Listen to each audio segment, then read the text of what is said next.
Hello everyone, আশা করি সবাই ভালো আছেন, সুস্থ আছেন। নলেজ অ্যান্ড সলিউশনের নতুন একটি ভিডিওতে আপনাদের সবাইকে স্বাগতম। আজকের এই ভিডিওতে আমরা জানব রেফ্রিজারেটরে কোন কোন গ্যাস ব্যবহার করা হয় এবং কোন গ্যাসের কি সুবিধা অসুবিধা রয়েছে সব কিছু। তাই ভিডিওটি শুরু থেকে শেষ পর্যন্ত দেখবেন, আশা করি নতুন অনেক কিছু জানতে পারবেন।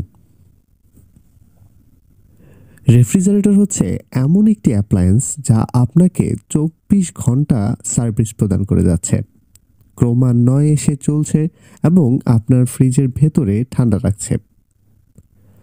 আমরা যে ফ্রিজের ভেতরে একটি নির্দিষ্ট টেম্পারেচার সেট করে দিই, এই টেম্পারেচারের উপরে উঠে গেলেই সাথে সাথে ফ্রিজটি আবার চালু হয় এবং ভিতরে ঠান্ডা করে আবার অটোমেটিকলি বন্ধ হয়ে যায়।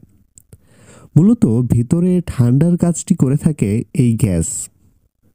ফ্রিজের ভেতরে চেম্বারের মধ্যে দিয়ে যে গ্যাস প্রবাহিত হয়, মূলত তার মাধ্যমেই ফ্রিজের ভেতরে ঠান্ডা থাকে।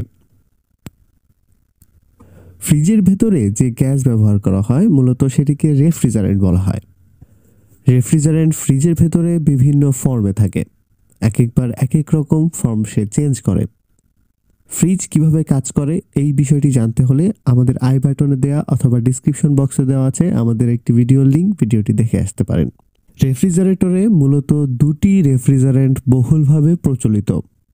প্রথম R600A বা আইসোবিউটেন এবং R134A বা টেট্রাফ্লুরোইথেন।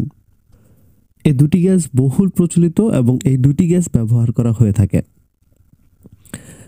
এখন আমরা জানব R600A এবং 134A এই দুটির মধ্যে পার্থক্য কী।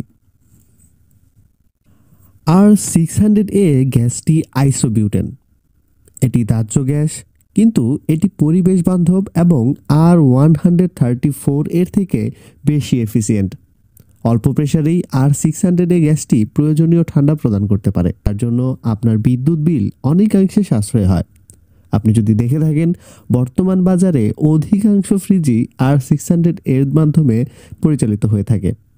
একটা সময় ছিল যখন ফ্রিজ বাইরের দেশ থেকে বাংলাদেশে ইনপুট করতে হতো। ওই সময় যে ফ্রিজগুলো বাংলাদেশে আসতো তার অধিকাংশই R134A ব্যবহার করা হতো, কারণ তার অধিকাংশ ফ্রিজই ছিল নন ফ্রোস্ট।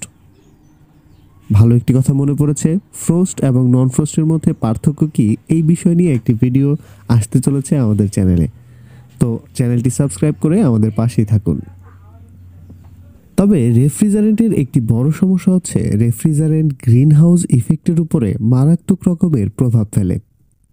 পূর্বে রেফ্রিজারেন্ট হিসেবে ব্যবহার করা হতো R12 ডাইফ্লোরোমিথেন। বর্তমানে ওজোন স্তরে ব্যাপকভাবে ক্ষতিকারক গ্যাসটি পৃথিবীব্যাপী উৎপাদন, বাজারজাতকরণ এবং ব্যবহার সম্পূর্ণভাবে নিষিদ্ধ। উক্ত গ্যাসের পরিবর্তে বর্তমানে ব্যবহার হচ্ছে R160 আইসোবিউটেন গ্যাস। ধন্যবাদ সবাইকে, ভালো থাকবেন, সুস্থ থাকবেন এবং আমাদের চ্যানেলটিকে সাবস্ক্রাইব করতে ভুলবেন না।